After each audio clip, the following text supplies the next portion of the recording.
Alerte, tu sais toujours pas mettre sous forme canonique tes polynômes de degré 2, bouge pas, je t'explique ça tout de suite. La procédure est simple, alors écoute bien cette vidéo et mets-la en favori. On commence tout de suite avec le premier. Première étape, j'identifie le coefficient qui est devant x carré. Ici, il n'y a rien qui est écrit, ça ne veut pas dire qu'il n'y a aucun coefficient, ça veut dire que le coefficient est 1, puisque 1 fois x carré, ça se note x carré. Et donc je factorise par 1, ce qui ne sert à rien, puisque factoriser par 1 me donne exactement ce facteur. Mais on retient l'idée parce que pour les autres, ça va être utile, vu que vous voyez, on a des exemples où le coefficient n'est pas 1.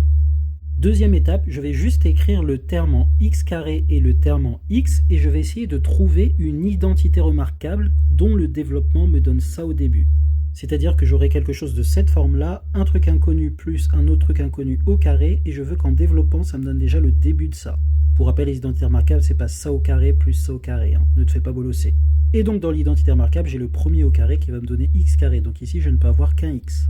Mais vu que j'ai un x ici, et que dans l'identité remarquable j'ai le double produit, 2 fois x fois ça, et bien forcément, le 6x va venir de ce double produit. Puisque si je mets du x là ou d'autres trucs, le double produit ne me donne pas ce qu'il faut et j'aurai pas ça. Et donc j'ai 2 fois x qui va faire 6x. Il me manque donc un facteur 3. Et donc nécessairement, ce terme-là va correspondre à l'identité remarquable dont le début du développement correspond à ceci.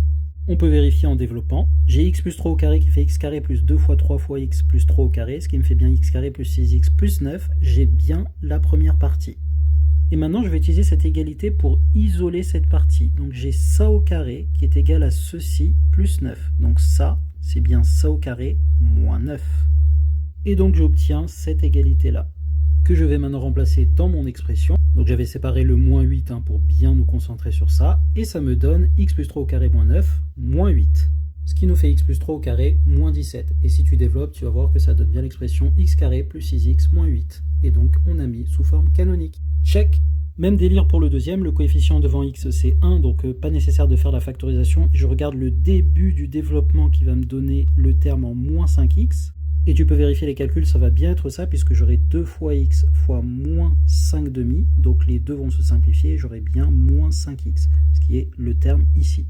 Et comme tout à l'heure, il faut que je retranche le terme au carré pour qu'il y ait l'égalité. Donc ici, il faut que je retranche 5 demi au carré, ce qui fait 25 sur 4. Et j'oublie pas le plus 3 que j'avais. Ensuite, je factorise par moins 1 et je mets tout sur la même fraction. Donc j'ai moins 25 sur 4, moins 3, juste après ce moins qui est ici. Puisqu'en distribuant le moins à moins 3, ça me fait bien un plus 3. Ensuite, dans la parenthèse, je mets 3 au même dénominateur que 25. Donc je multiplie en haut et en bas par 4. Donc ça me fait bien 12 sur 4. 25 moins 12, ça me donne 13 sur 4. Et donc voici ma forme canonique. Check. On passe maintenant au troisième. Là, je ne me fais pas avoir, il y a un coefficient a qui est différent de 1 devant, donc je vais tout factoriser par 2. Qui me donne 2 facteurs 2. Et bien dedans, je dois mettre quelque chose tel que si je distribue 2 en multiplication, ça me redonne cette expression. Et donc j'ai bien 2 facteurs 2 à l'intérieur, x carré plus 3x plus 2, puisque si je distribue le 2, j'ai 2x carré, 2 fois 3x, 6x, 2 fois 2, 4. Et donc dans cette parenthèse, je vais refaire la même procédure que j'ai fait juste avant.